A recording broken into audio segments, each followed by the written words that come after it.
¿Qué tal? Buenas tardes. Bienvenidos a esta sesión del Seminario de Historia de las Migraciones en México. Es la sexta sesión que tenemos este año. Y en esta ocasión, la doctora Marcela Martínez Rodríguez, del Departamento de Estudios Sociales de la Universidad de Guanajuato, en el campus de León, va a presentar el trabajo titulado Prácticas matrimoniales en una comunidad migrante, Colonia Díez Gutiérrez, entre 1881 y 1907. Entonces, le voy a dar la palabra primero a la doctora Marcela y después a la doctora Patricia Arias, que va a realizar el comentario. Ella es del Centro Universitario de los Altos de la Universidad de Guadalajara. Marcela, adelante y muchas gracias por participar en esta sesión. Bueno, muchas gracias por la oportunidad de presentar el trabajo en el seminario. Sí, como ya lo mencionaron, este trabajo tiene por título Prácticas matrimoniales y población en una comunidad migrante, Colonia Díez Gutiérrez, 1881-1907. Este es un trabajo que se desprende de mis investigaciones de maestría y de mi tesis doctoral. Y es un trabajo que se ha ido corrigiendo en los últimos años, que yo he continuado trabajando estos temas de migración, específicamente de esta comunidad establecida en San Luis Potosí.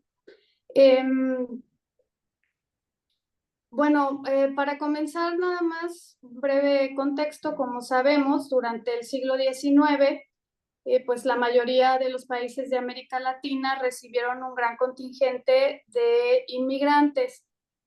Numerosos extranjeros arribaron a lugares como Argentina, Brasil, Chile, Paraguay, y México no fue la excepción.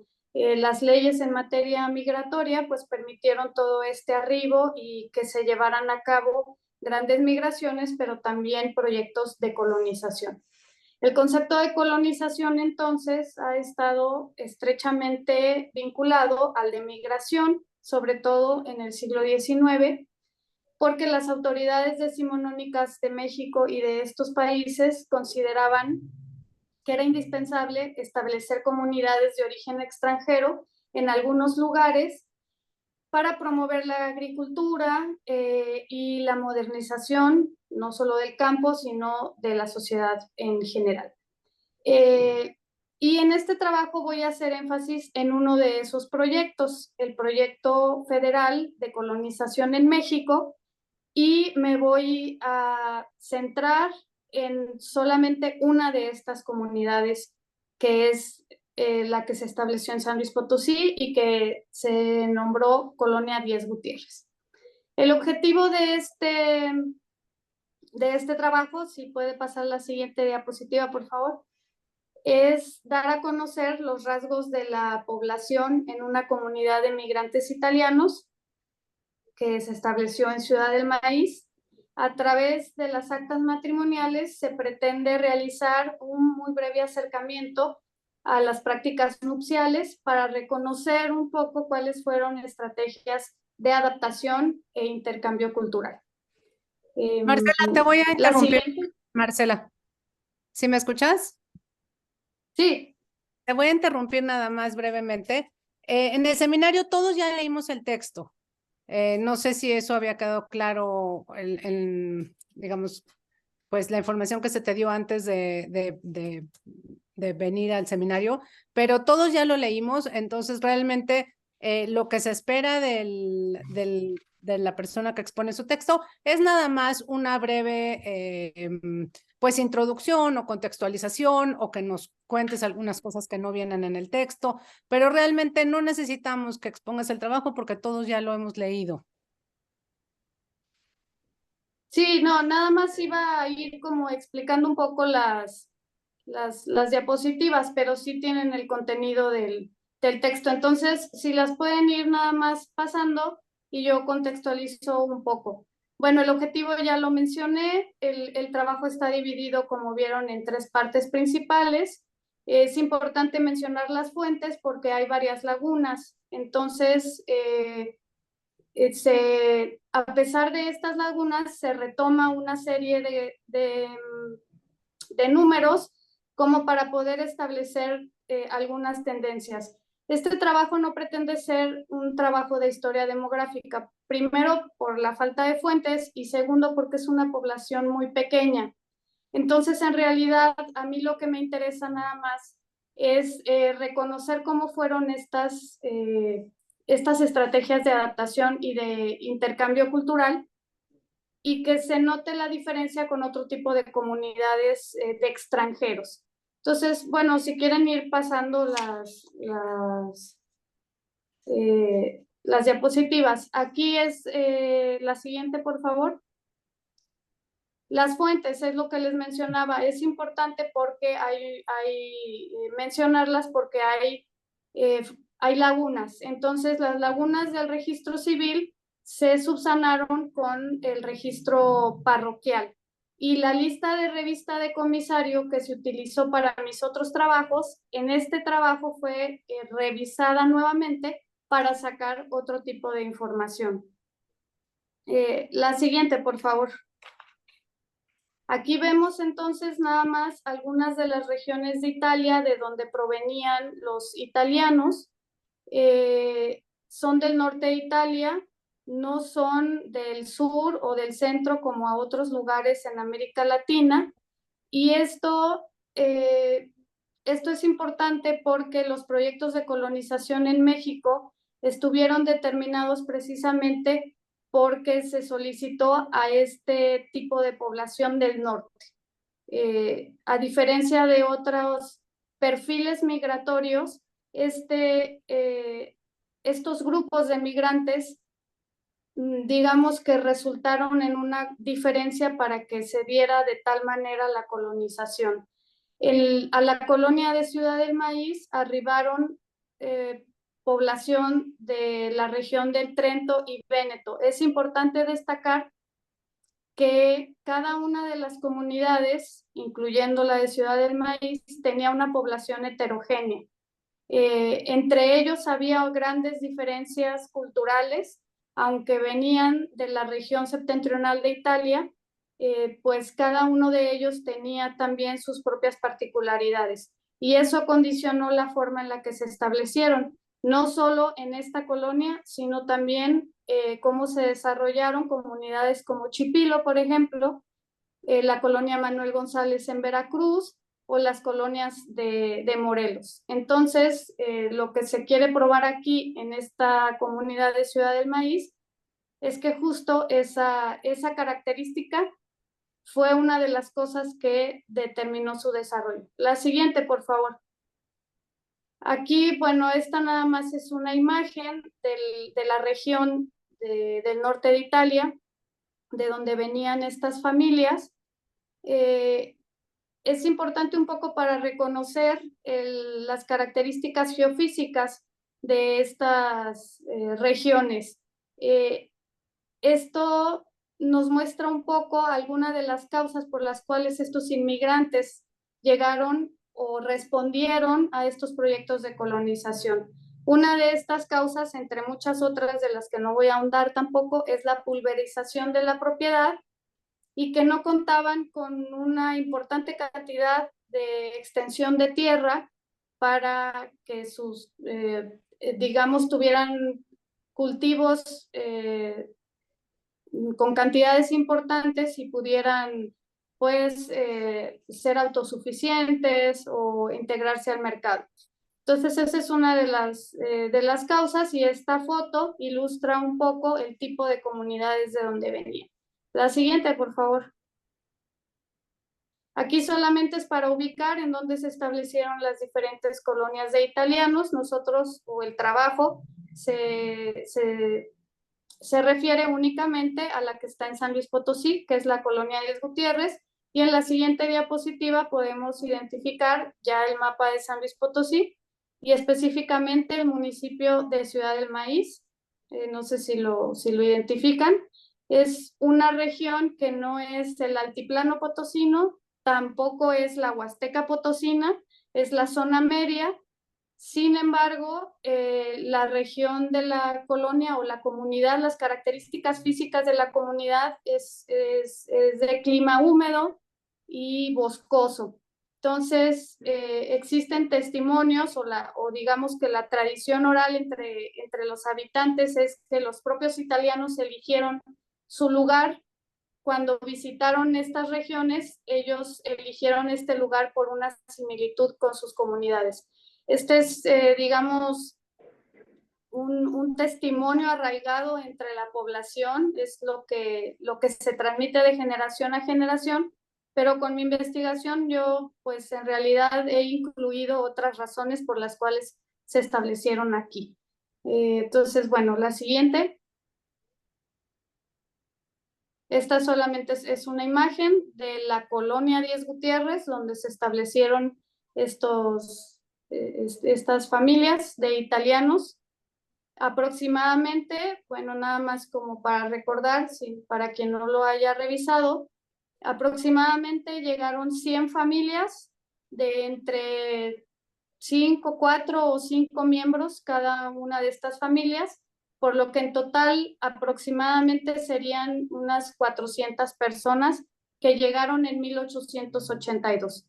Como lo mencioné en el texto, esta cantidad de población disminuyó drásticamente después de los 2 primeros años y comenzó a aumentar, pero con el ingreso de familias mexicanas. Entonces, lo que hay que destacar aquí es que esta comunidad, sus oscilaciones demográficas fueron causa de la emigración o de la inmigración y no precisamente de la mortalidad o de los nacimientos.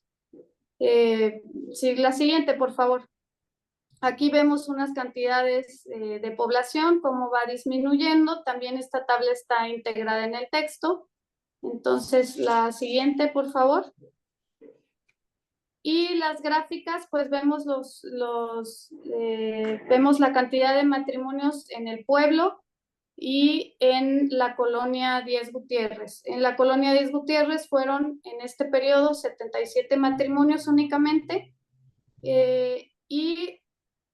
Lo que hay que destacar, como lo menciono en el texto, son al menos 3 principales conclusiones que yo alcanzo a destacar de estos análisis que hice con los datos de las actas matrimoniales. Si gustas pasar, por favor. Entonces no me voy a detener mucho en las gráficas. Vemos nada más cómo se va modificando. Pero la siguiente, por favor. La siguiente. Aquí es lo que les menciono, aquí está la cantidad de matrimonios durante este periodo. Podría parecer aquí que aumentan los matrimonios en estos años, pero muchas veces, haciendo el análisis detallado, tiene que ver más con el tipo de fuente. La siguiente, por favor, para llegar. La siguiente. Ok. Aquí para comenzar a concluir entonces a las, digamos, hipótesis que pude comprobar con este trabajo, pues son las siguientes. Es una comunidad migrante pequeña que, como les comentaba, su oscilación demográfica tiene que ver más con el movimiento de población. Hay exogamia, hay matrimonios mixtos, a diferencia de otras comunidades como Chipilo.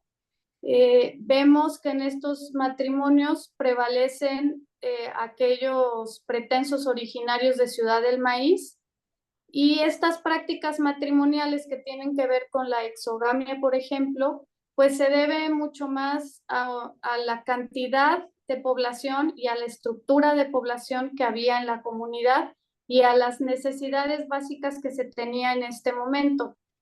Hay 11 enlaces mixtos, es decir, italianos con mexicanas y viceversa, italianas y mexicanos. Es en 1880, 92, me parece, que se da el primer matrimonio entre un italiano y una mexicana. Entonces, a partir de ese año es una práctica muy común.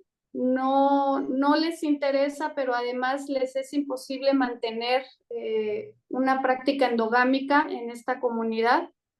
Y me atrevería a decir que es la exogamia lo que permite la permanencia de la comunidad o más bien la permanencia de la población en la comunidad. Vemos muy pocas segundas nupcias porque es una comunidad pequeña, pero precisamente quienes pueden casarse por segunda vez también buscan fuera de la comunidad a su pareja, ¿no? La siguiente, por favor. Bueno, eso ya es el origen.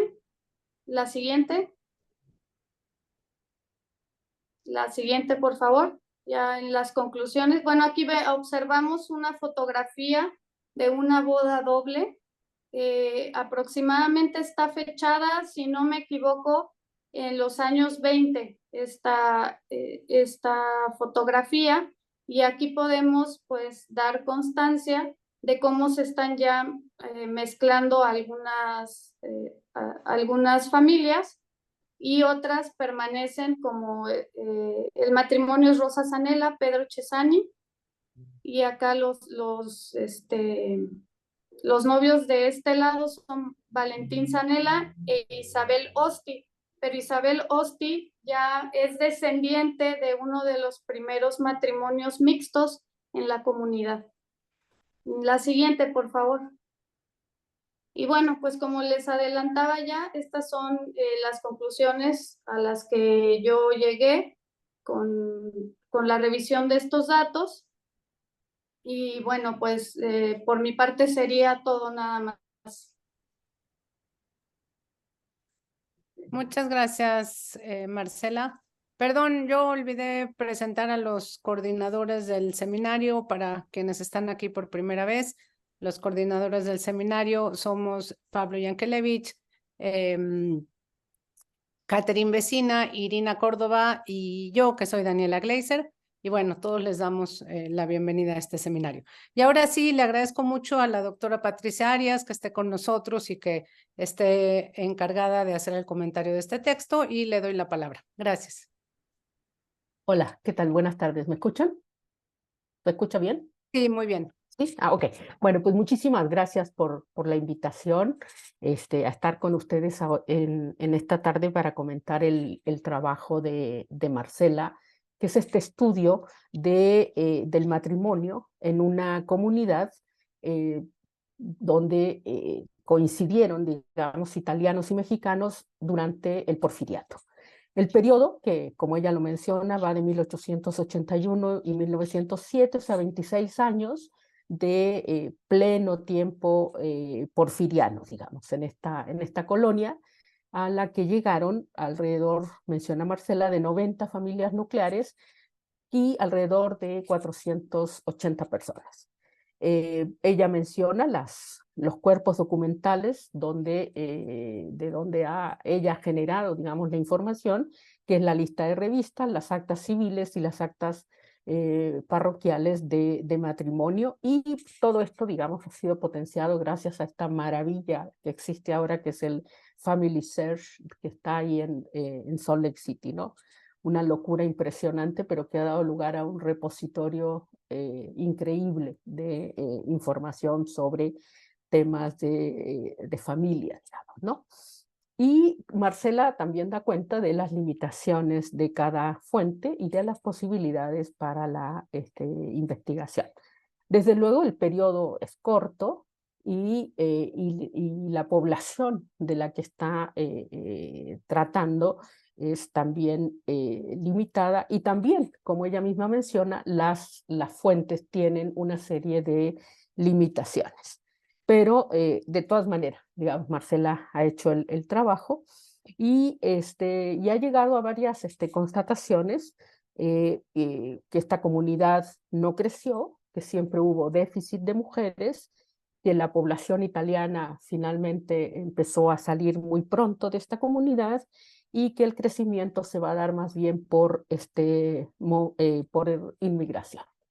Y entonces el argumento central de Marcela es que estos fenómenos, digamos, sociodemográficos obligaron a la gente a redefinir, digamos, sus preferencias y sus prácticas matrimoniales de la endogamia hacia la exogamia. Entonces, Marcela insiste en varias partes de su texto de que esta práctica se modificó porque era una población pequeña, porque había escasez de población casadera y por la llegada, digamos, de estas familias mexicanas.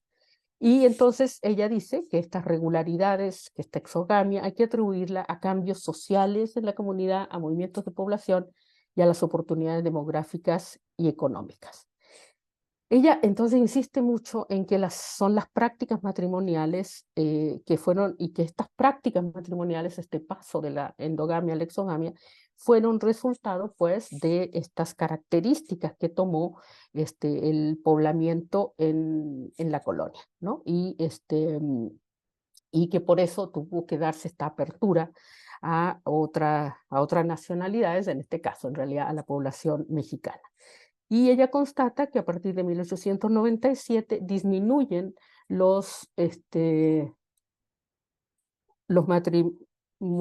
enlaces endogámicos y se incrementan los matrimonios mixtos. Entonces, todo el argumento del trabajo va en ese sentido, ¿no? Ella para Marcela, la endogamia, la exogamia, la edad del matrimonio, se explican no por patrones culturales, sino por las condiciones económicas, demográficas y sociales. Entonces ella dice que la endogamia, se va a caracterizar a algunas comunidades de extranjeros en los siglos XIX y XX, no arraigó en esta comunidad por las razones que ella menciona. En ese sentido, Marcela sí insiste mucho en los factores locales inmediatos, digamos, la forma como se fue dibujando los procesos locales para explicar este paso, diría ella, de la endogamia a la exogamia. Sin embargo, yo quisiera mencionar como 5 elementos que habría que tener también en cuenta, que habría que incluir en sus análisis, y yo creo que le permitirían al final del día fortalecer su argumento. Bueno, en primer lugar, como menciona Marcela y lo reiteró ahora, la inmigración de europeos de muchos lugares de Europa fue un fenómeno muy generalizado en América Latina durante el siglo XIX y principios del siglo XX. Llegaron a Argentina, Bolivia, Brasil, Chile, Costa Rica, México, Paraguay, Perú, etcétera, ¿no? Entonces Marcela también menciona la llegada de inmigrantes italianos a otros estados de México, como Puebla, Veracruz, Morelos y el Estado de México, ¿no? Entonces, yo me pregunto, y me estuve preguntando cuando leí el trabajo, es que debe haber estudios al respecto en América Latina o en México, o por lo menos habría que decir que no los hay, pero eso sería quizá muy extraño, porque debe haber estudios de comunidades que dejaron de recibir flujos sucesivos de inmigrantes como los que sí los recibieron. Es decir, sabemos, por ejemplo, que en lugares de México, de Costa Rica, de Brasil, de Chile, se produjeron fenómenos similares, que se interrumpió la llegada de inmigrantes, ¿no? Pero en otros casos sí siguieron, porque los españoles siempre siguieron llegando, y los italianos siguieron llegando a diferentes lugares de América Latina, y por supuesto también a Estados Unidos. Finalmente Estados Unidos era el gran lugar de destino de las migraciones transoceánicas, pues era evidentemente los Estados Unidos. Más bien muchas veces esos migrantes que no podían por alguna razón insertarse en Estados Unidos fueron los que siguieron migrando hacia Buenos Aires y luego hacia otros destinos menos interesantes, digamos. Entonces, yo creo que debe haber en esos estudios, y que habría que buscarlos, y habría que ver en esos estudios si comunidades donde no hubo ya más flujos migratorios, por vías oficiales o a través de las redes de parentesco y a las redes territoriales, ¿sí? Que eran las que seguían siempre trayendo sobre todo mujeres a los inmigrantes que no tenían pareja. Y entonces, porque esto tiene que haber, yo creo, referencia a las maneras en que estos colectivos de inmigrantes enfrentaron el asunto crucial del matrimonio.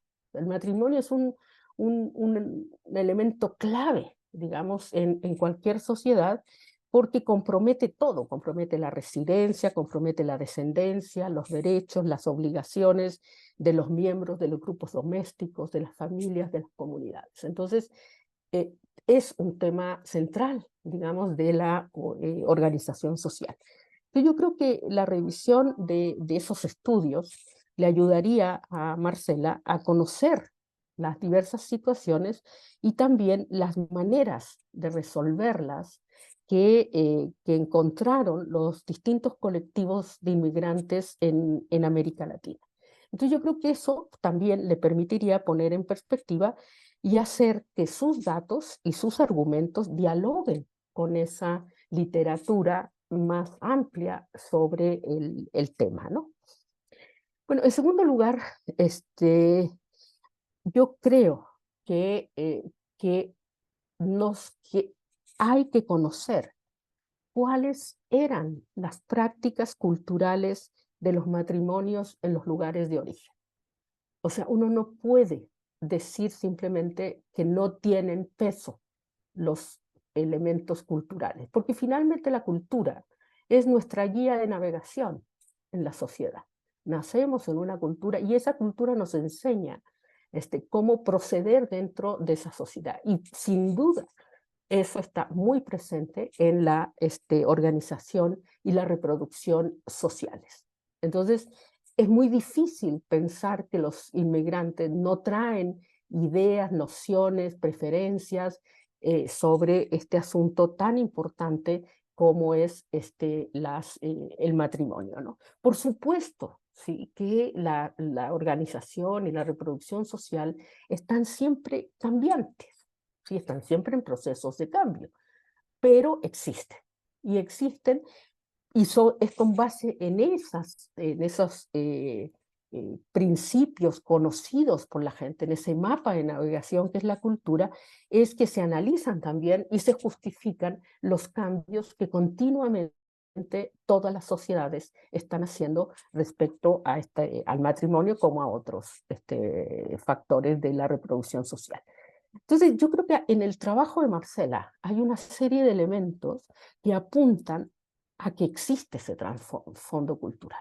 Voy a mencionar, por ejemplo, ella menciona la soltería y la posposición de la edad de matrimonio de los hombres. Bueno, esto no es solamente de México, esto es un mecanismo antiquísimo que viene de Europa, ¿sí? Que lo vamos a encontrar, por lo menos en España es clarísimo, en Italia también, y lo encontramos en México también. Es decir, la posposición de la edad de matrimonio y la soltería era un mecanismo fundamental para controlar la natalidad en condiciones de pobreza, ¿sí?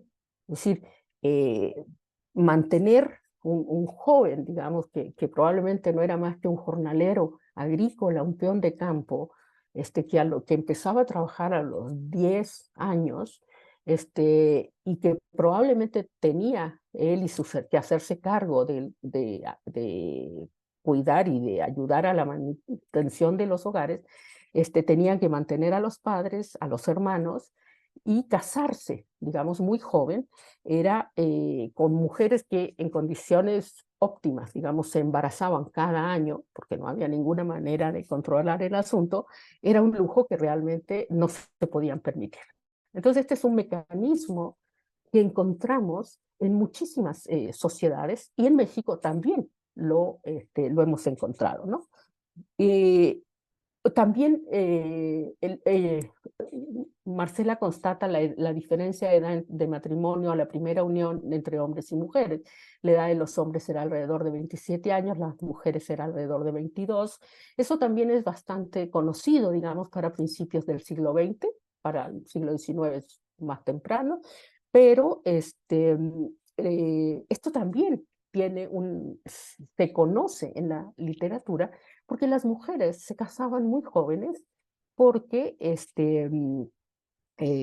para empezar a tener hijos, porque la principal causa de muerte de las mujeres eran los partos, ¿sí? Entonces, las mujeres tenían que, mientras más jóvenes, digamos, empezaran, se supone que eran más saludables y era preferible, digamos, estas uniones. Yo decir que yo me he encontrado también en casos en trabajo de campo, en comunidades rurales, que muchas veces las mujeres se unían o se casaban también como una forma de evitar el rapto, el secuestro, la violación por parte de algún hombre que de repente estaban dispuestos a cometer este tipo de actos contra ellas, ¿no? Entonces había también, por eso también hay una serie de elementos que explican la edad temprana de las mujeres. Marcela también menciona las segundas y en ocasiones terceras uniones de los hombres. Bueno, esto también lo encontramos en la literatura, ¿sí?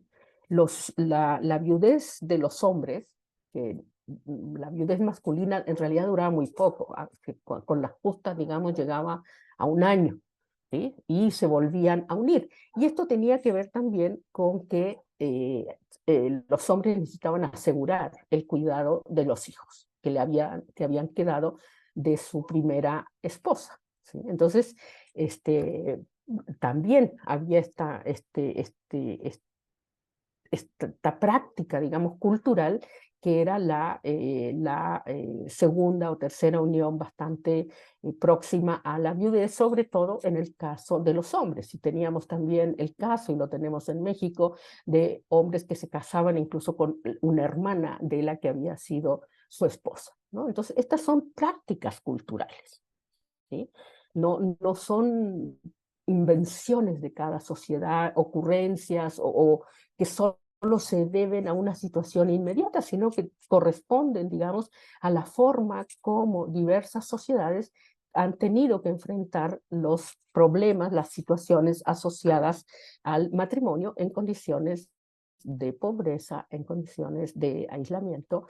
Entonces, sí creo que sería fundamental para probar efectivamente el argumento de Marcela, es que cuáles eran las prácticas culturales de la reproducción social con que llegaron los italianos a México, ¿sí? Y también, en ese sentido, cuáles son las normas de organización y de reproducción sociales de la población mexicana. Es decir, cuáles son las normas con que los vecinos de Ciudad de Maíz se casaban, ¿sí? ¿Con quiénes se casaban? ¿Sí? ¿A qué edad se casaban en Ciudad del Maíz? ¿Con qué principios? ¿Sí? Porque también tenemos que saber que los vecinos de Ciudad del Maíz, que se casaban o no con los italianos, también eran portadores de una serie de normas, valores, principios, etcétera, acerca de las uniones deseables, de lo que debía hacerse en caso de que sucediera tal o cual cosa, ¿no? Entonces, por supuesto, insisto, las normas, los valores se modifican, sí, pero también se justifican frente a un modelo que es compartido, ¿sí? Las sociedades siempre van a justificar y explicar lo que se sale de la norma en función de la norma, para reiterarla o para mostrar que efectivamente es necesario o se justificaba cambiarla. Bueno, yo en cuarto lugar diría que tanto la endogamia como la exogamia no son azarosas. Es decir, uno no puede decir si es exógamo o endógamo, ¿sí? La exogamia tiene sus normas y la endogamia también, ¿sí? Entonces, todas las sociedades siempre han construido normas, principios, reglas, mecanismos, etcétera, para decidir con quién uno debe unirse y con quién no debe unirse. Y eso, las sociedades, todas las sociedades, tienen normas, o sea, ¿qué es ser exógamo y qué es ser endógamo? En diferentes sociedades y en diferentes momentos, ¿sí? Entonces, no basta con decir que se opta o se es obligado, digamos, a ser exógamo, sino qué nuevas normas o qué está surgiendo. ¿Quiénes son exógamos? ¿Los hombres o las mujeres? Porque no es lo mismo, ¿sí? La exogamia para las mujeres que para los hombres. No es lo mismo la endogamia para las mujeres que para los hombres. Y luego les voy a dar un pequeño ejemplo. Entonces a mí me parece que Marcela tiene un material muy rico en las actas civiles porque ella menciona que ahí aparece el origen, la vecindad, la edad, el oficio, el estado civil, el nombre de los padres y de los testigos del contrayente, ¿sí? Es decir, ahí hay un material muy rico, ¿sí?, para sistematizar esa información y ver qué irregularidades surgen de esa información, ¿sí? Eh, Porque ahí me parece que es donde van a aparecer una serie de regularidades. Finalmente lo que buscamos, como podemos detectar una norma, es por las regularidades, ¿sí? Entonces ahí vemos que efectivamente esa sociedad tiene una serie de regularidades, aparecen una serie de regularidades que nos permiten pensar que hay una serie de normas que hacen que eso aparezca como una regularidad. Y esto me parece que puede iluminar acerca de la permanencia o de la emergencia de normas endogámicas o exogámicas. Por ejemplo, sabemos que antes, sobre todo en la época de la que habla Marcela, el territorio, es decir, donde vivían las personas, los hombres y las mujeres, era clave para la selección de pareja, ¿sí? Ahora tenemos otros principios para seleccionar a nuestras parejas. La escolaridad, en fin, ¿no? Pero en ese momento, en ese tiempo, en ese tipo de comunidades, el territorio era fundamental. Y eran sobre todo los hombres los que tenían esta posibilidad de escoger pareja. Porque las mujeres, la verdad es que estaban bastante inmovilizadas. Los hombres eran los que se movían en los espacios municipales, los que salían a comerciar. Menciona bastante Marcela los que se dedicaban a comerciar, tanto productos como animales, etcétera. Eran los que iban a las fiestas de otros pueblos, de otros ranchos, etcétera. Eran ellos los que tenían muchas más posibilidades de buscar pareja que las mujeres que estaban mucho más ancladas en el territorio, en las comunidades, y que a duras penas iban el domingo a misa, ¿no? Entonces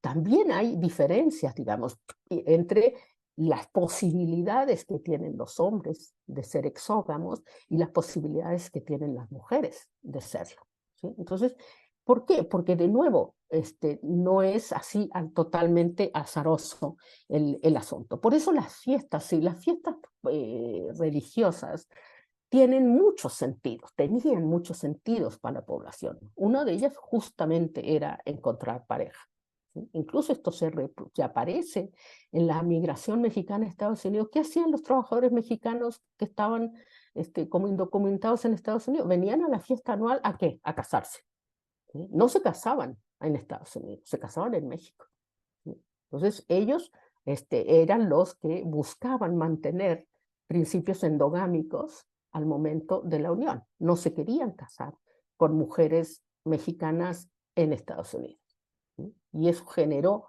un patrón, digamos, matrimonial muy particular en las comunidades de migrantes. Entonces, y hoy sabemos, ¿sí?, que ciertas localidades eluden o por el contrario prefieren establecer alianzas matrimoniales con determinadas comunidades. Y para eso, para favorecer, digamos, construir esas normas, también elaboran argumentos que los favorecen o los desestiman. Yo les voy a contar, por ejemplo, muy rápidamente una anécdota. Cuando yo estaba haciendo trabajo de campo en San Francisco del Rincón, esto queda en la frontera entre Guanajuato y Jalisco, me empezó a llamar mucho la atención cuando iba a hacer las entrevistas a las casas de la gente de San Pancho. De repente yo ya tocaba y preguntaba por la señora tal, y la típica era que el marido le gritaba, güera, te buscan, ¿no? Y de repente iba a buscar un señor, y me abría la puerta la señora, Prieto, te hablan, ¿no? Pero ¿por qué siempre aparecía esta idea de la güera y el prieto y la güera? Entonces, hasta que de repente un día yo empezaba a preguntar por qué aparece como un patrón, como una regularidad muy fuerte en el matrimonio en San Pancho, que mujeres de los Altos de Jalisco se casan con hombres de San Francisco del Rincón. ¿Sí? O sea, y ya entrevistando a la gente en San Pancho y también en los Altos, esa era una opción de las mujeres. Las mujeres eran exogámicas, no los hombres. Los hombres de los Altos querían casarse con mujeres de los Altos. ¿Sí? Pero las mujeres de los Altos, o muchas mujeres de los Altos, no querían casarse con hombres de los Altos, querían casarse con hombres de San Francisco del Rincón. ¿Sí? Entonces, ellas eran, ¿sí? Aprovechaban que los chavos de San Pancho, los señores de San Pancho, iban a las fiestas, digamos, en los Altos, y rápidamente se hacían novias de estos vecinos de San Francisco del Rincón. ¿Por qué? Bueno, yo creo que había dos razones fundamentales. Una era que los hombres de San Francisco del Rincón son mucho menos cerrados, digamos, en términos religiosos que los salteños. Entonces, y otra razón era que probablemente las libertades que iban a tener viviendo en San Francisco del Rincón eran mucho mayores que viviendo en los Altos, y desde luego los hombres de San Francisco del Rincón tienen fama de ser hombres muy exitosos, digamos, en sus negocios. ¿Sí? Desde los tiempos del Porfiriato hasta la actualidad siguen siendo muy buenos para los negocios, y por lo tanto son buenos prospectos matrimoniales. Es decir, podríamos encontrar una variedad de razones que que explican que las mujeres de los Altos prefirieran casarse con hombres del Bajío.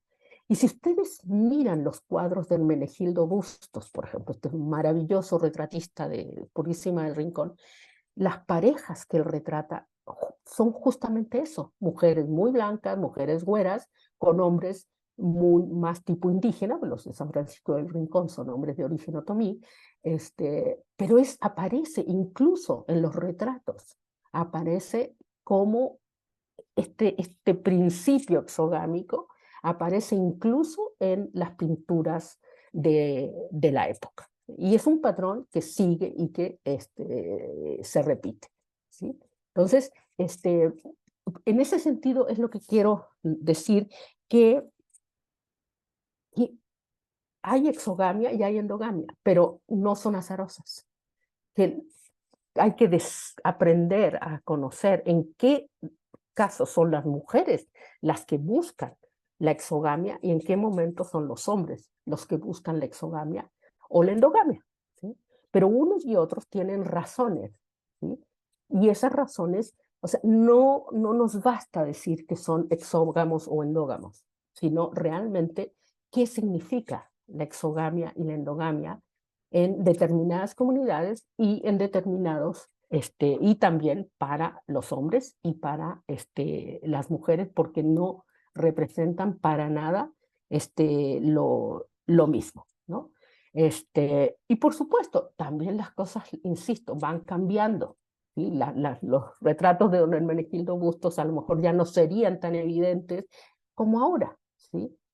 Pero yo les digo, yo hice trabajo de campo en los 80s en San Francisco del Rincón, en Purísima, y todavía aparecía de manera muy recurrente ese principio exogámico por parte de las mujeres, ¿no? Entonces, creo que cuando decimos exogamia y cuando decimos endogamia, es un gran paraguas, pero hay que descifrarlo, digamos, y hay que trabajarlo de manera mucho más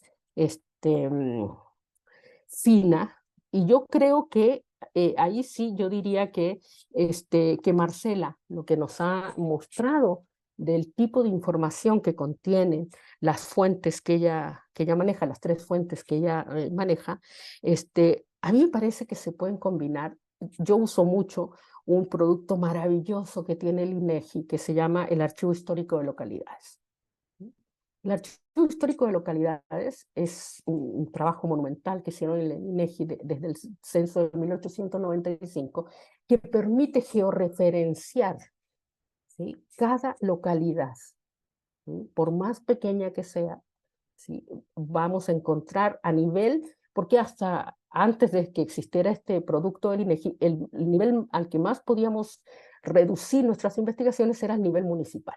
No, ahora el Archivo Histórico de Localidades nos permite trabajar a nivel de localidad y podemos ver cómo evolucionan las localidades en términos demográficos, pero también como calidad, si son pueblo, comunidad, ejido, etcétera, desde 1895 hasta la actualidad.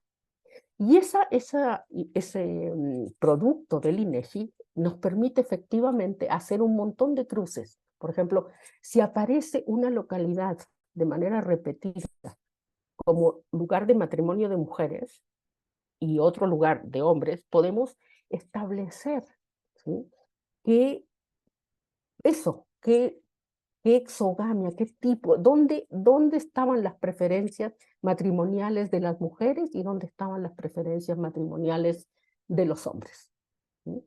Y efectivamente podemos saber a nivel de localidad dónde estaban las mayores depósitos, digamos, de mujeres o mayores depósitos de hombres, que también finalmente pesa en las normas y en las prácticas matrimoniales, ¿sí?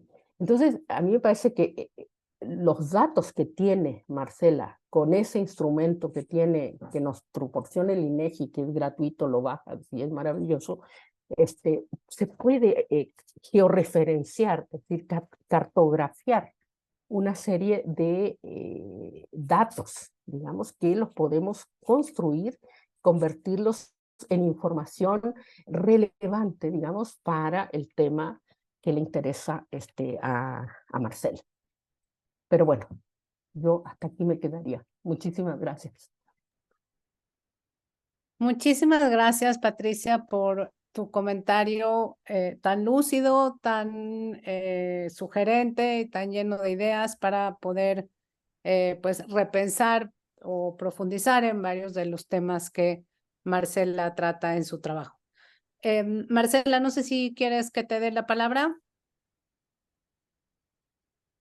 Adelante. Sí, gracias. Bueno, pues en realidad nada más para agradecerle a la doctora Arias los comentarios que me ha realizado, me parecen muy puntuales y que van a enriquecer mucho la investigación, porque en efecto hay algunas cosas que concuerdo en que me falta todavía profundizar. Sobre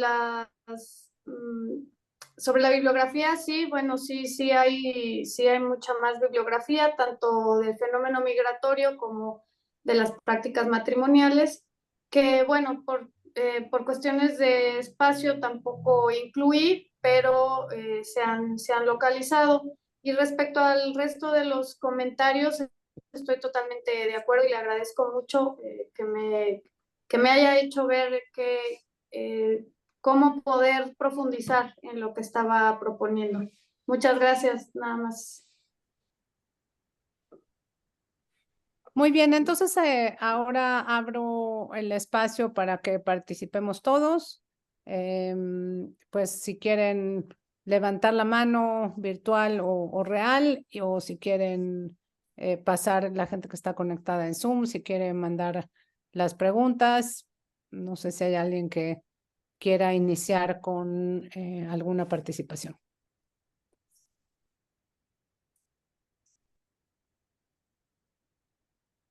Bueno, aprovecho para hacer yo una pregunta entonces, en lo que los demás se animan.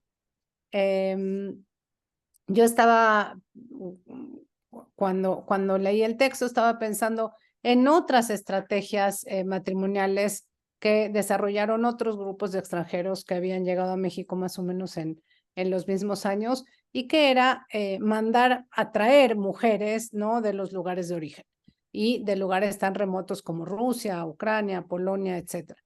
Esto pues se ve en las comunidades libanesas, en las comunidades judías, etcétera.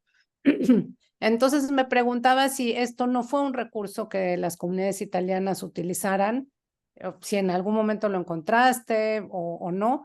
Creo que también comparar con las estrategias digamos que utilizaron otros grupos de inmigrantes podría también dar información interesante sobre por qué se comporta así esta colonia o por qué se comportan de cierta manera los italianos.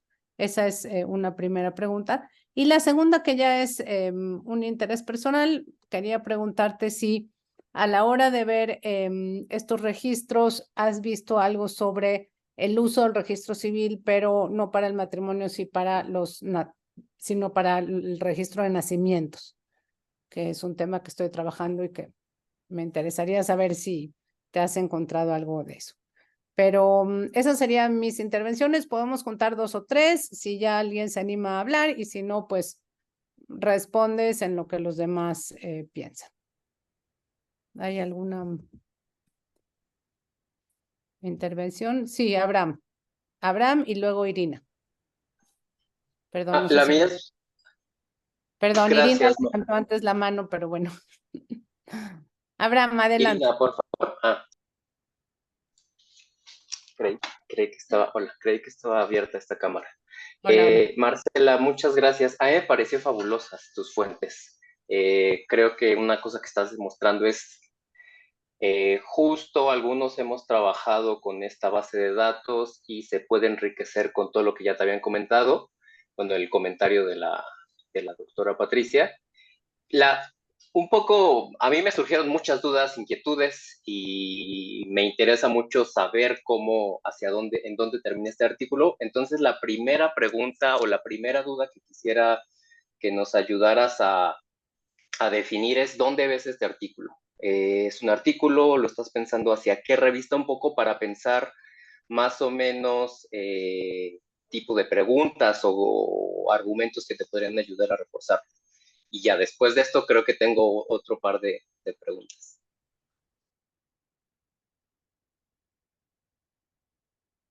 Gracias, Abraham. Perdón, apagué el micrófono. Irina, adelante.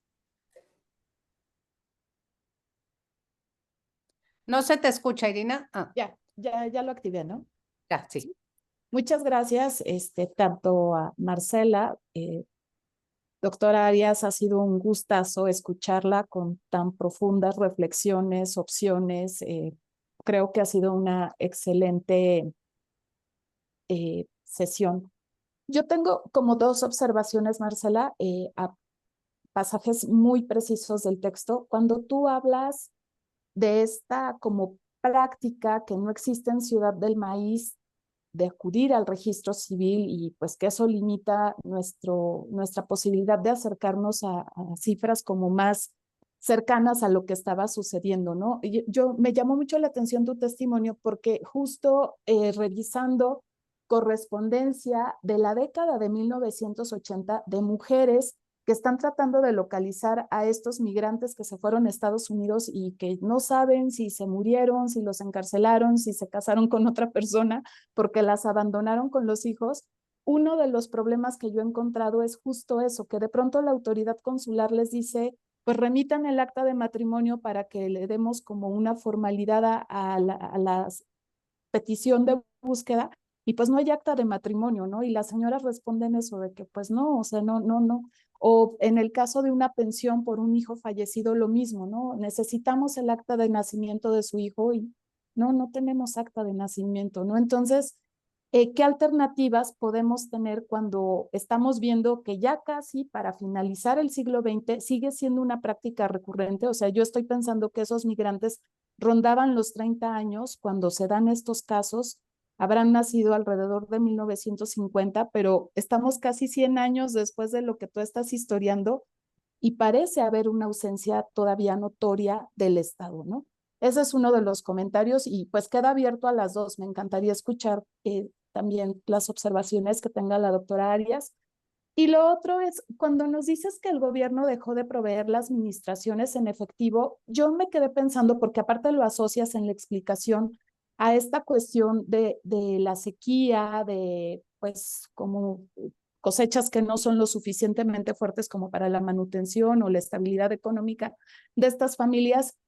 ¿Qué tanto pesaba, y no sé si en algún momento eso sea también parte de tus intereses, lo ambiental, o sea, en una zona como la que tú estás estudiando, que creo que incluso los grupos PAMES están pues como catalogados entre los que han experimentado la pobreza más severa dentro de San Luis Potosí? O sea, ¿qué tanto pesaba como lo ambiental frente a esta también irresponsabilidad del gobierno? Porque luego de eso nos explicas que esa fue una razón para que estos migrantes se movieran a otras colonias donde las condiciones podrían ser menos difíciles, ¿no? Esos serían como mis dos comentarios y les ofrezco una disculpa, tuve como muchos problemas con el audio, cambié de máquina, no sé si respondieron a esto que estoy preguntando en la exposición porque de pronto no las pude escuchar. Muchas gracias. Gracias, Irina. Si les parece bien, cerramos aquí la primera ronda de preguntas para que Marcela pueda responder y no sea demasiado, y abrimos la segunda con el comentario de Pablo. Ok, nada más prendo la luz. Denme un segundo.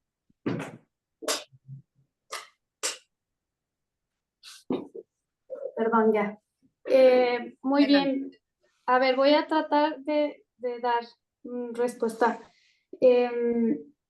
Respecto a si mandaban traer mujeres, si utilizaban esa estrategia, en este caso en particular, no. Porque, primero, porque estos proyectos estaban organizados para traer familias nucleares, no para traer hombres solteros, trabajadores y obreros, como en otros fenómenos migratorios. Entonces, se suponía que todos vendrían con su pareja, con su familia. Eso por un lado. Y por otro lado, porque no se dio seguimiento a los proyectos. Entonces, aquellos que pudieron haber llegado de casualidad solteros o que en una segunda generación los niños o jóvenes que arribaron y que ya buscaban pareja, no tenían esa posibilidad porque ya no se dio seguimiento, ya no hubo redes, cadenas migratorias, ya no se siguió trayendo más familias. Solamente en el caso de Chipilo fue que hubo un segundo contingente de población que llegó a reforzar el primero, pero también en su mayoría ya eran familias formadas. Entonces, en este sentido, para este proyecto no se tenía el plan de traer mujeres. Estoy analizando el establecimiento de una colonia de migrantes en Paraguay. Es un caso muy peculiar e interesante, y esa era una comunidad muy hermética, con una ideología muy particular, y ahí, por ejemplo, sí eran migrantes australianos y británicos, y en cierto periodo se mandaban comisiones para traer mujeres solteras, pero era muy diferente. Bueno, es otro caso peculiar. Sobre los nacimientos, si lo que me preguntas es si hay registros de nacimientos, sí hay una serie de actas de nacimiento parroquial y civil, muy completa también, dependiendo por supuesto de la comunidad o de la ciudad o de la población de la que se esté buscando, pero en general sí están las series de nacimientos, matrimonios y entierros o defunciones, en su caso, parroquial y de registro civil. Sí se pueden identificar.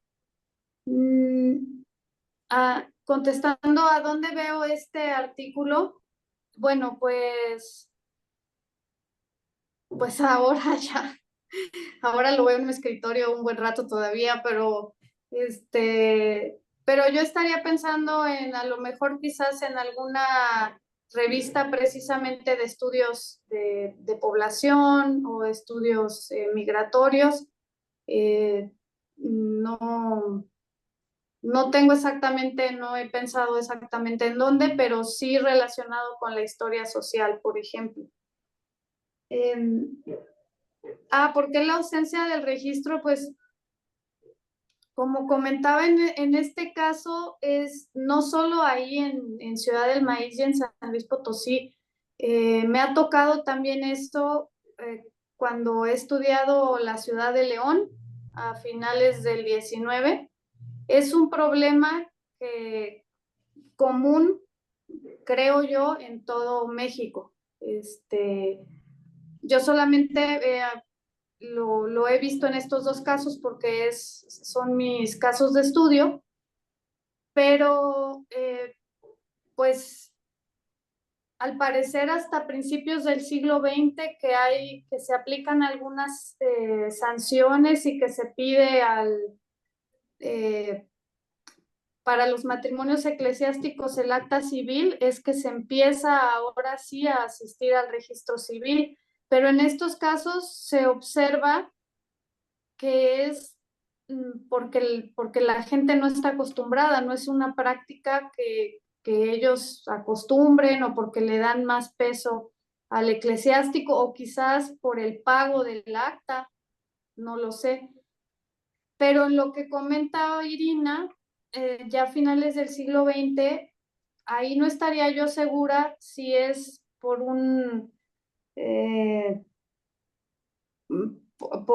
por omisión de la propia población que no se quiere registrar. Ahí más bien me parece que tal vez es descuido institucional por conservar los libros, creo yo, porque, bueno, la mayoría mucha gente que yo conozco, incluso yo misma, tenemos dificultades para luego sacar nuestras actas de nacimiento porque no encuentran en el registro, ¿no? Por ejemplo, a mí que me registraron en Ciudad del Maíz, ya estoy hablando de los 70s, entonces, y era mucho problema encontrar las actas y los libros adecuados, o bueno, los libros, pero ahí me parece que era una cuestión pues más institucional, de falta de organización, de pérdida de documentos, no sabría yo exactamente qué estaba ocurriendo ahí. Y el peso de lo ambiental, sí, por supuesto. Tiene mucho que ver las características geofísicas, el clima, el ambiente, la falta de agua. A la colonia Díez Gutiérrez, uno de los principales problemas siempre fue la falta de agua y eso pues también, bueno, en todas las colonias las cosechas eran de temporal, pero cuando había sequía, pues entonces ahí ya comportaba otro tipo de problemas, no había posibilidades de riego como en otros lugares. Y si bien las características son un tanto distintas a lo que es el valle de Ciudad del Maíz, aún así puede resultar no tan seco, pero no favorable a la agricultura, digamos, ¿no? Entonces, ahora la calidad de las tierras tampoco eran muy óptimas para el cultivo.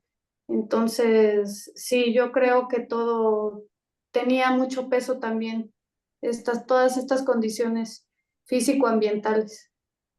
Y creo que sí, ya eran todas las primeras preguntas, ¿verdad? Muchas gracias, Marcela. Le doy ahora entonces la palabra a Pablo.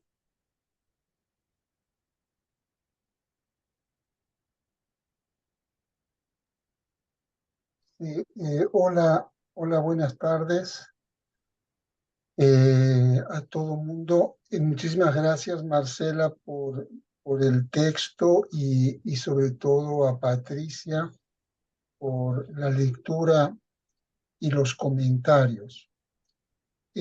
Bueno, mira, Marcela, yo tengo una serie de comentarios, pero voy a sintetizarlos. Unos tienen que ver con la parte cuantitativa de tu trabajo, y otro tiene que ver con lo cualitativo, digamos, esto que abundó muchísimo Patricia. Mira, lo primero que a mí me llama la atención son tus cuentas, la manera en que haces tus cuentas. Yo no sé si yo leo mal, pero en la tabla número 1,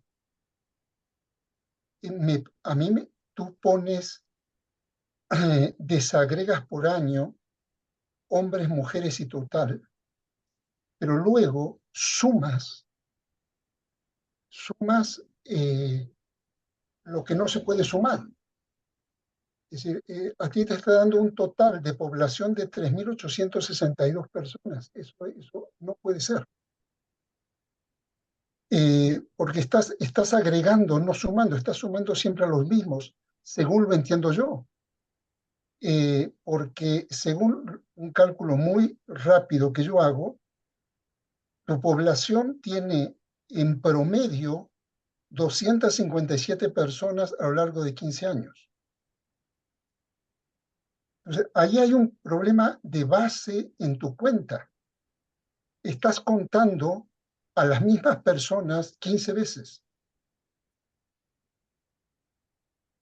Entonces, ese es un primer asunto. Un segundo asunto es que si estos datos son correctos, no me refiero a la sumatoria, sino a los desagregados anuales, nos está dando a nosotros, o por lo menos a mí en mis cuentas, 257 personas a lo largo de 15 años como promedio.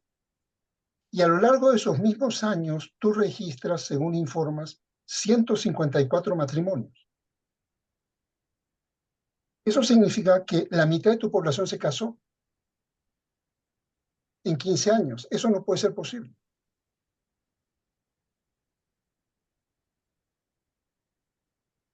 Hay un problema con los números aquí que causa muchísima confusión. Independientemente de los registros que tú tomes, si son parroquiales o son del registro civil. Tú puedes tomar uno u otro o hacer una mixtura entre uno y otro, pero la base de población, hay un problema en la base de población. ¿Sí? Si tenemos 250 personas en promedio anualmente, ¿cómo se casaron la mitad? O ya llegaron casados, o son segundos matrimonios, o son jóvenes que se hicieron adultos y se casaron. Bueno, ese es un problema en la base numérica, ¿sí? Pero muy, muy en la base numérica, sin entrar a hablar de tasas de nupcialidad y que no sé de cómo construyes estos datos. Eso es lo primero. Lo segundo, a mí me parece que ahí donde tú ves una debilidad, hay en realidad una fortaleza. Porque tú dices, es que esto es una comunidad muy micro, es una experiencia muy pequeñita, etcétera, etcétera. Entonces yo no puedo sacar mucha conclusión. Yo creo que es todo lo contrario, porque es tan pequeñita que tú puedes contarlos con nombre y apellido a cada uno de ellos. ¿Sí? Tú puedes saber cómo se llaman cada uno de esas 250 personas. Entonces, eso es una enorme ventaja a la hora de usar esto como un fenómeno de caso. ¿Sí? Pero el asunto es contar bien, hacer bien las cuentas. Por el otro lado, me llama poderosamente la atención, y en esto Patricia me podrá decir si yo estoy equivocado o no, lo elevado de la tasa etaria a la hora del matrimonio, que una mujer en México se esté casando a los 22 años, a fines del siglo XIX, me parece una cosa muy extraña. Y que un hombre se esté casando a los 29 años. ¿Sí? Bueno, esto está fuera de todo rango. Pero entonces, aquí hay varias cosas. Si está fuera de rango, ¿por qué? Porque una cosa es casarse por lo civil o por lo religioso, y otra cosa es armar una pareja de manera, entre comillas, libre, independientemente de la norma religiosa o civil. ¿Sí? Pero a mi juicio la edad está muy alta. Hay que explicar por qué está muy alta. ¿Sí? Bien, en tercer lugar, y en esto Patricia yo creo que tiene toda la razón, tú no puedes, a mi juicio, tomar este caso como un caso absolutamente aislado de otras experiencias rurales o urbanas en materia migratoria y en relación sobre todo a prácticas sociales. ¿Sí? ¿Qué es lo que determina? Porque daría la impresión que lo que está determinando la exogamia es que se acabaron los hombres o se acabaron las mujeres. Listo. Son tan pocos. ¿Sí? Ahora, la pregunta es, si fueran más, supongamos que fueran más, ¿sí? Vamos, el bagaje cultural de esta migración los tendería a la endogamia o a la exogamia. Es decir, ellos no llegan aquí en cero, llegan trasladando y transportando patrones culturales. ¿Qué es lo que transporta a esta gente? Como para vincularse o no a personajes externos a esa comunidad. Eso está aquí muy desdibujado. Hay una, digamos, va a sonar un poco rimbombante, pero hay como una estadística muy descriptiva, con problemas en las cuentas, ¿sí? Y una intencionalidad de avanzar sobre la cultura, ¿no? Sobre los patrones culturales que determinan matrimonios dentro o fuera de las comunidades, pero sobre eso no se abunda. Y no solo vas a tener no puedes tener solo la respuesta estudiando esta comunidad sin tener referencias externas a esta comunidad. Externas frente a otras comunidades migrantes, pero también y fundamentalmente, ¿qué está pasando con patrones migratorios en esa localidad? Como decía Patricia, ¿de dónde salieron las comunidades mexicanas ahí? ¿Cómo llegaron ahí? ¿Ya estaban antes de que llegaron los italianos? ¿O aprovechando la inercia colonizadora se sumaron familias mexicanas? Ok, si se sumaron familias mexicanas, ¿de dónde vinieron? Es decir, ¿qué traían esas familias para hacer posible uniones matrimoniales como las que tú estás describiendo? Ahora, tú conoces muy bien las distintas experiencias de colonización italiana en América Latina. Pero hay que revisar con mayor cuidado esa bibliografía que tú manejas muy bien en tu libro, para descubrir de qué manera estas comunidades se mezclan o no se mezclan con determinadas otras comunidades en otras experiencias, ya sea Brasil o ya sea Colombia o sea Argentina, etcétera, etcétera. Pero no puedes dejar de tomar en cuenta a México, es decir, a las poblaciones mexicanas, ¿sí? Que traen en sí misma una experiencia migrante, sobre todo si no estaban ahí en tu ciudad, antes de la llegada de los italianos. Entonces, a mí bueno, este es un comentario y hay otro que me parece muy sorprendente y no me termina de convencer tu explicación. La manera en que en tan solo 2 años, de 1882 a 1884, prácticamente 3/4 partes de la colonia desaparece. En 2 años. Es decir, la explicación de que a los 2 años les quitaron el dinero, los apoyos, pues no cierra, porque estos se fueron antes de los 2 años. Es decir, el nivel de fracaso de la experiencia, según tus datos, sería brutal. El 75% de la colonia desaparece en 24 meses. ¿No? Es decir, si se quiere un fracaso, ahí tienes un fracaso. Pero ¿por qué la gente se va? ¿Y por qué los que se quedaron se quedaron? ¿Y a dónde se fueron? No me queda tan claro esto que tú, seguramente tú tienes más información, de que se fueron a otras colonias más exitosas. ¿A dónde han hecho? ¿A dónde se fueron? En fin, bien, estas son algunas de las dudas que me genera el texto. Me parece que no tienes por qué ningunear la experiencia micro, sino al contrario, la tendrías que aprovechar muchísimo más a esa experiencia micro. ¿Sí? Ok, gracias.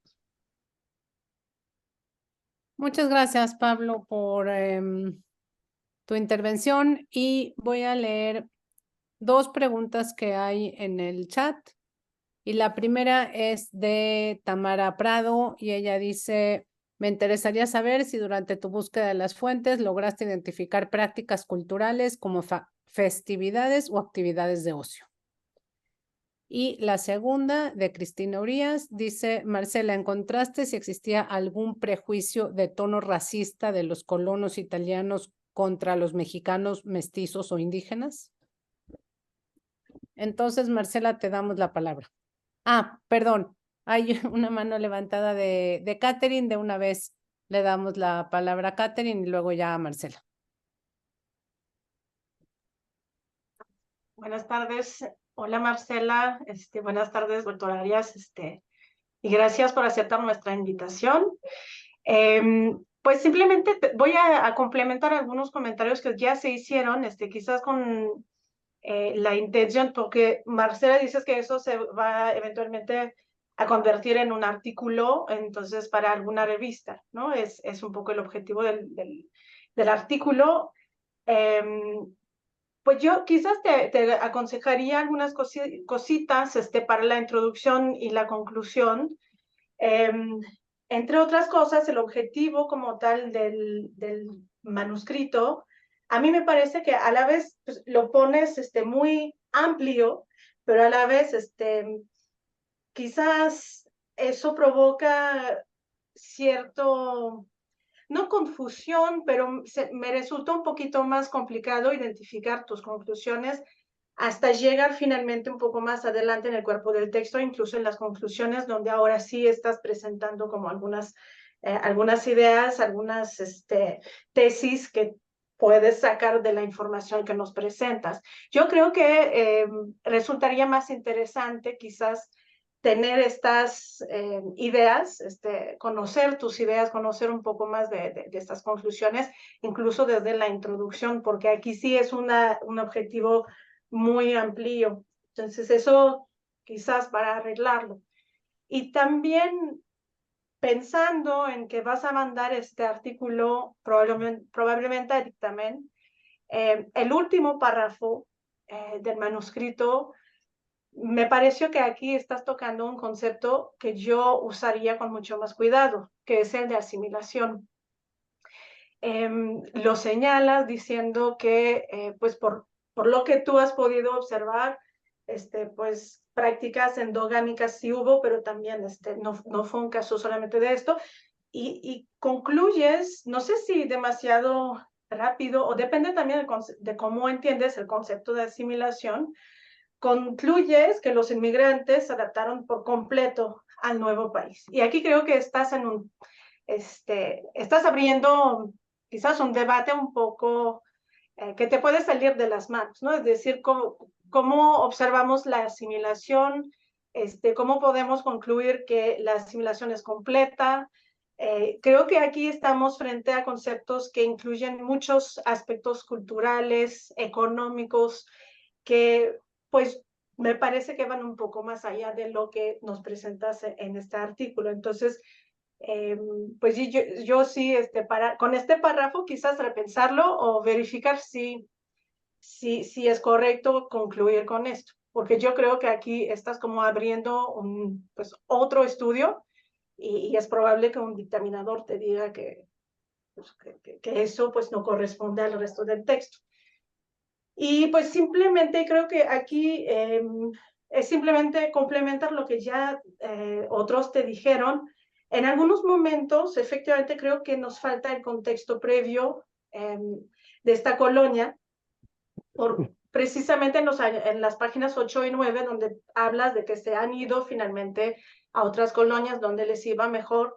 No entendemos mucho el contexto, qué tipo de colonia es, y como creo que sería muy útil hacer un poquito más de contextualización, de explicar, pues, tanto la geografía como también te mencionaba Irina, y cómo se fue creando, consolidando o al contrario debilitando esta colonia, ¿no? Entonces creo que a mí me falta un poco de esto porque no es una experiencia que conozco mucho, la que tú nos presentas.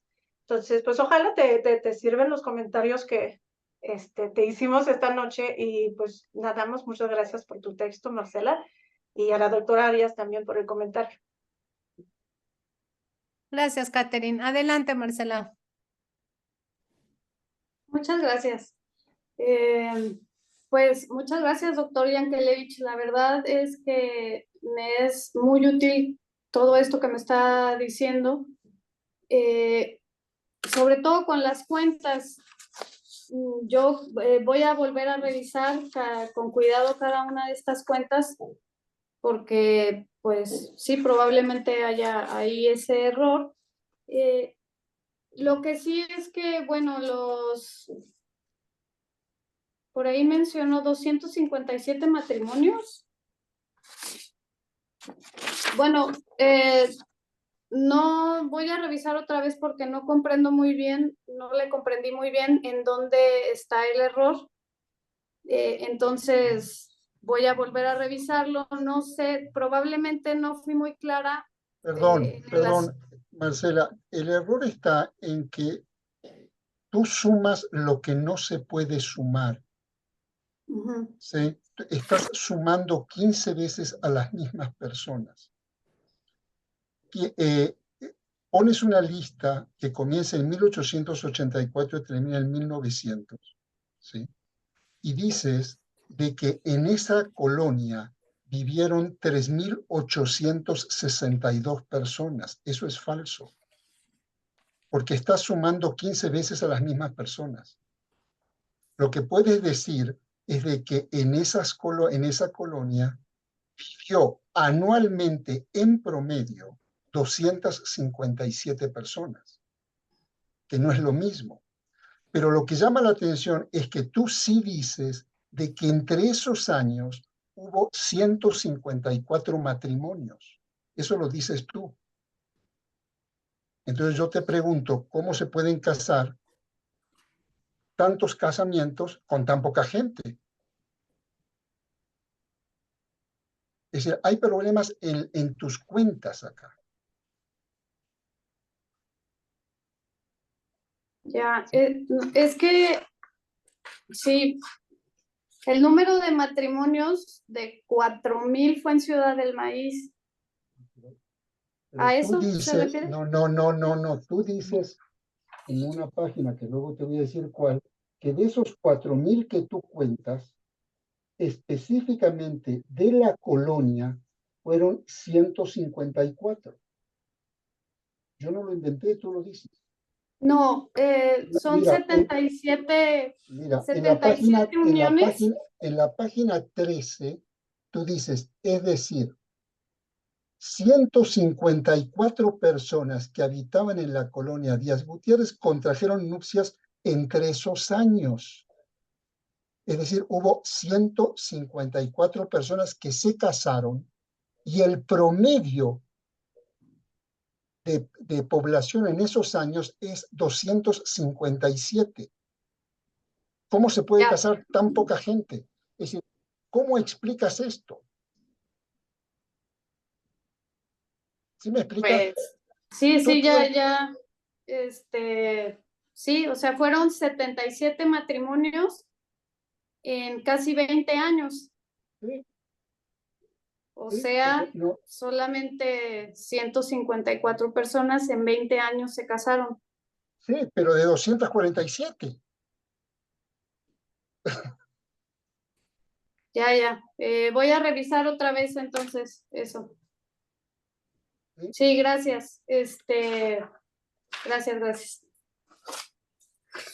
A ver, continuando con las otras preguntas que me dio, que le agradezco mucho.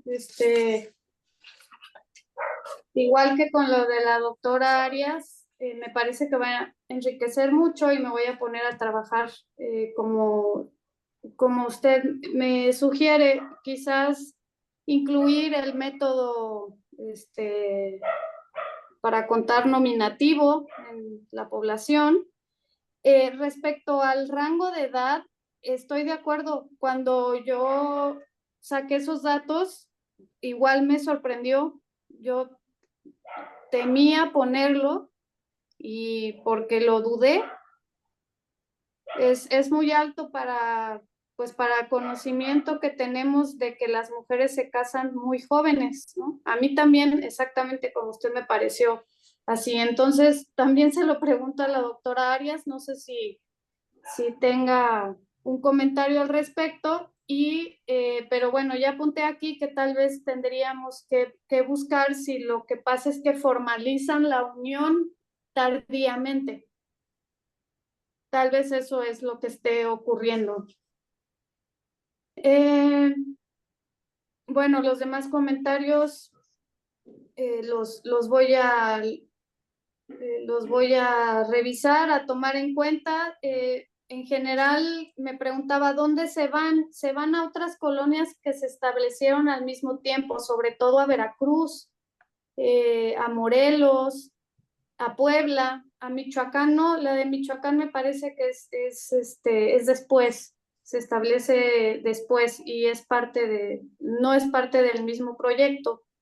Entonces se están moviendo y también a las ciudades, a otros pueblos, a otras ciudades. Algunos que tienen la posibilidad se regresan a Italia, pero lamentablemente sí no tengo el registro específicamente ni detalladamente de cada uno a dónde se mueve.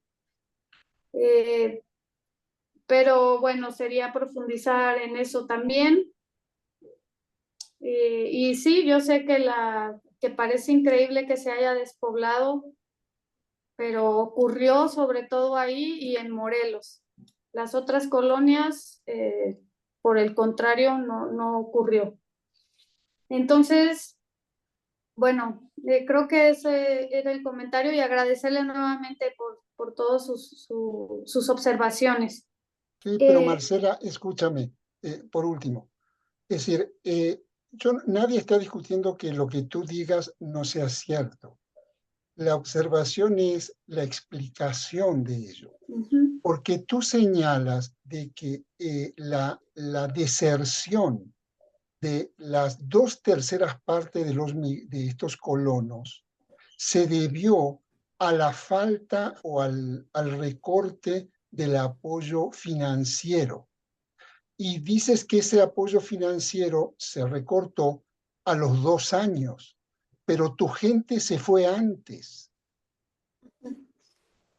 ¿Me entiendes? Es decir, tu explicación no alcanza. ¿Sí? Sí.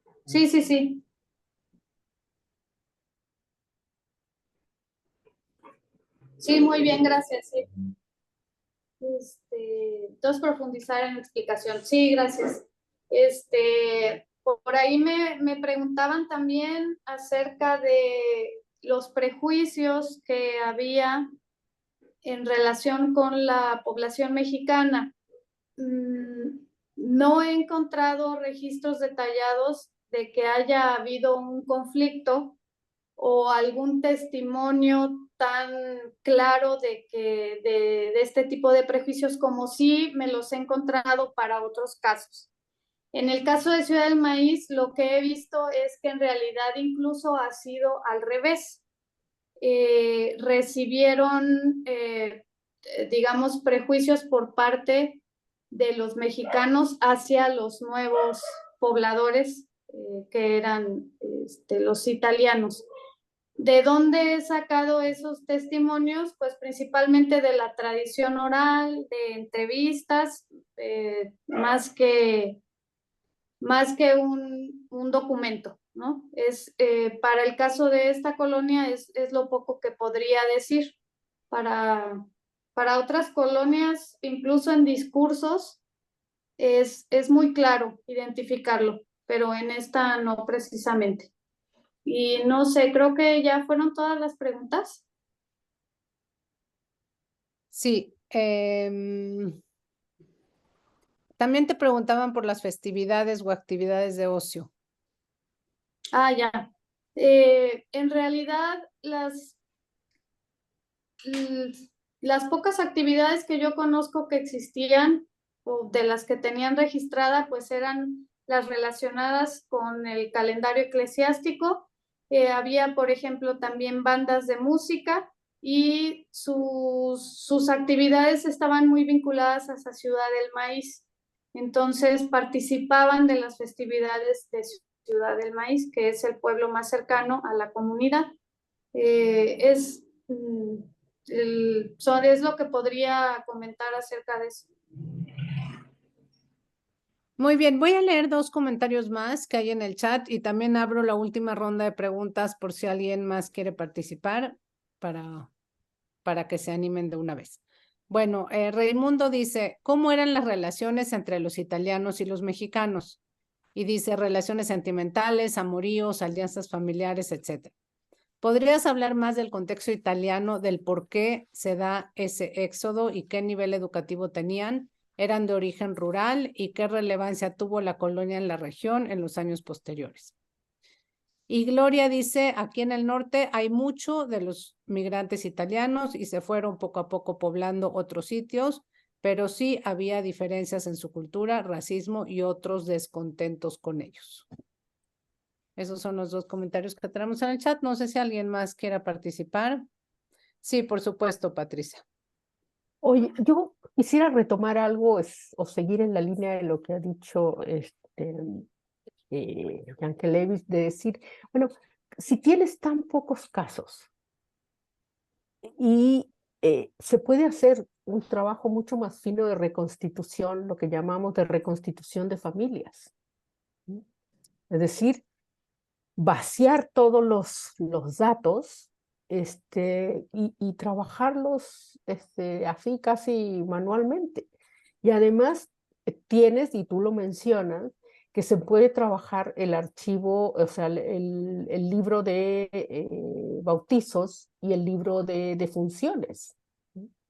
Normalmente los libros de bautizos y los de defunciones también tienen muchísima información adicional, porque la gente iba ahí y tenía que dar un montón de datos sobre sí, sobre los padrinos. Los padrinos, acuérdense que eran fundamentales en las comunidades, precisamente por la altísima mortalidad de las mujeres.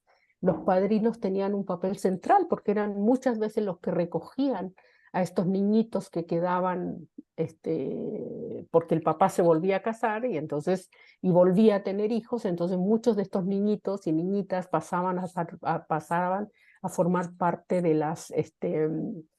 los padrinos. Por eso el padrinazgo era una institución tan importante, ¿no? Yo creo que sí, lo han mencionado varias veces, los archivos parroquiales son mucho más completos y confiables, digamos, que los archivos civiles. Porque realmente hasta la década de los 70, cuando avanza mucho la escolarización, es cuando se empiezan a pedir documentos civiles y las actas de nacimiento. Pero antes la gente prácticamente era una cuestión más religiosa de registrarse, ¿sí? Y por eso sí se registraban. Sí, había que bautizar a los niños, había que registrar las uniones legales, digamos, y había que registrar a los que se morían. Era una cuestión muy importante dentro de la religión católica, ¿sí? Y por supuesto que hay un subregistro, porque la gente de los ranchos iba a las cabeceras municipales una vez al mes, ¿sí? A comprar alguna cosita, algún tianguis, alguna fiestecita, y ahí aprovechaban para bautizarse, para avisarle al padre que se había muerto. Muchas veces se enterraban en los ranchos, había como pequeños panteones, pero todos esos trámites se hacían en la iglesia, un domingo, ¿sí? Los ayuntamientos no, muchas veces ni siquiera abrían varios días a la semana, entonces hay un subregistro muy, muy fuerte. En cambio, el registro eclesiástico es mucho más completo. Yo me acuerdo, por ejemplo, en la Sierra del Tigre, cuando la gente se moría, por ejemplo, en tiempo de lluvias, que era dificilísimo llevarlos a la cabecera municipal, había una mula que le llamaban la muertera, que era la que bajaba al muerto y lo llevaba hasta el panteón. O sea, lo llevaba hasta la iglesia con un papelito con los datos del muerto para que el padre lo recibiera, ¿sí? Porque era fundamental, ¿sí? Entonces, sí, yo creo que tienes una información ahí riquísima, y con un universo tan pequeño, creo que puedes hacer un trabajo de reconstitución de familias muy, muy completo, digamos, y muy importante para reconstruir cómo se fueron tejiendo o destejiendo estas tramas sociales a través de estas series fundamentales que es el bautizo, el matrimonio y la muerte, ¿no? Muchas gracias, Patricia. Gerardo. Buenas tardes a todos. Hola Marcela. Yo tengo dos preguntas puntuales y una recomendación. Mi primer cuestionamiento es si tuviste la oportunidad de consultar los expedientes matrimoniales, ya que como sabes, esta documentación amplía lo que dicen los libros de matrimonios. Y la segunda es si encontraste dispensas matrimoniales que se hayan otorgado a los italianos. Y en cuanto a mi recomendación, es que en la parte en la cual trata sobre el mes donde hubo mayor cantidad de nupcias, que es el mes de mayo, creo que había que ampliar la explicación referente a los periodos en que la iglesia prohibía contraer nupcias, ¿no? Y que, como bien sabes, pues esto viene, inclusive ahí pones una cita del libro de Paulina, que esto viene desde la etapa colonial. Y bueno, son todo y muchas gracias, Marcela. Muchas gracias, Gerardo. Voy a leer un último comentario y le doy la palabra a Marcela y con esto ya cerramos. Dice Tamara, en el caso de los inmigrantes japoneses en Culiacán, del periodo entre 1910 y 1930, las actas de matrimonio que he recopilado, el rango de edad de matrimonio en las mujeres se encuentra entre los 20 y 30 años de edad, son mujeres mexicanas, y de los hombres japoneses, el rango de edad es entre 25 y 40 años de edad. Muy bien, pues Marcela, ¿quieres hacer un comentario para cerrar? No sé si Patricia también quieres hacer un comentario final para ya ir cerrando el seminario.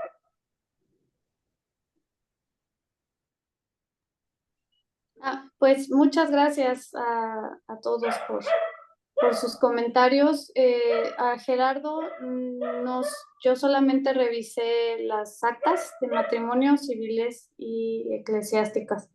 Y sí, tienes razón, hay que ampliar la explicación de cuándo se prohíben estos matrimonios o digamos sobre el ciclo, ¿no?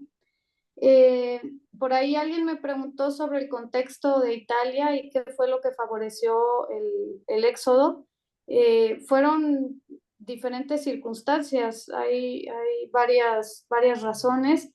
Entre ellas, les comentaba la pulverización de la propiedad, la leva, la falta de espacios para sembrar, las crisis de los cereales, las plagas que hubo en algunos sembradíos del norte, esta nueva fiebre de la migración hacia las ciudades, sobre todo de, por ejemplo, la Lombardía, donde había más industrialización, se empiezan a migrar ahí mismo, pero luego también buscan migrar a América, y sobre todo, pues, además los proyectos de atracción que tenía América Latina, eso también favoreció o impulsó para que muchos de estos italianos tuvieran la inquietud por migrar, porque, y con esto respondo la segunda pregunta, porque muchos de estos italianos que emigran son principalmente campesinos, y muchos de ellos incluso eran hasta propietarios de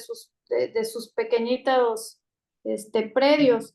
Lo que buscaban no era tanto cambiar de profesión, tampoco vivían en una extrema pobreza, sino que buscaban continuar siendo campesinos, pero en una extensión mucho mayor de tierra, que era lo que se les ofrecía en México.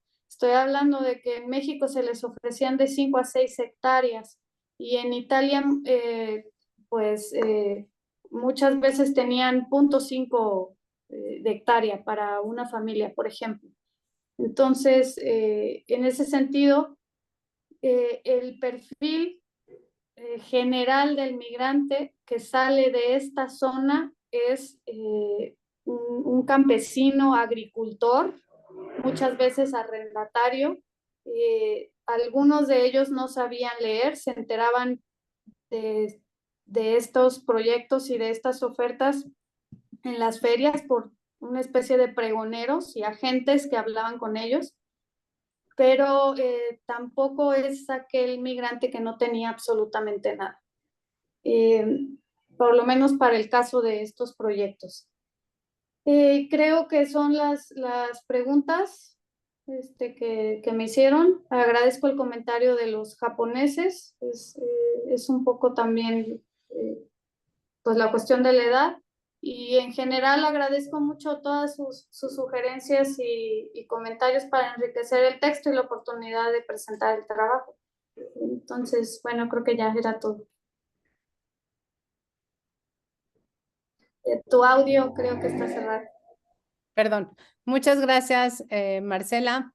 Patricia, no sé si quieres decir algo, si no cerramos como tú quieres. ¿Estás bien? Perfecto. Bueno, pues les agradezco muchísimo a las dos, a Marcela por habernos compartido su trabajo, que es muy interesante, muy sugerente, y que efectivamente pues tiene unas fuentes padrísimas y creo que tiene mucho potencial. Y bueno, espero, Marcela, que todos estos comentarios te sean de utilidad, que es un poco la función del seminario. Y también, Patricia, nuevamente te agradezco muchísimo tu participación. Te esperamos por aquí más seguido, a las dos. Será un gusto tenerlas más asiduamente en nuestro seminario. Y bueno, nos comunicamos con ustedes para informarles cuándo va a ser la siguiente reunión y para mantenerlos al tanto de las noticias sobre migración. Pues muchas gracias, que estén muy bien, les deseo muy buenas tardes.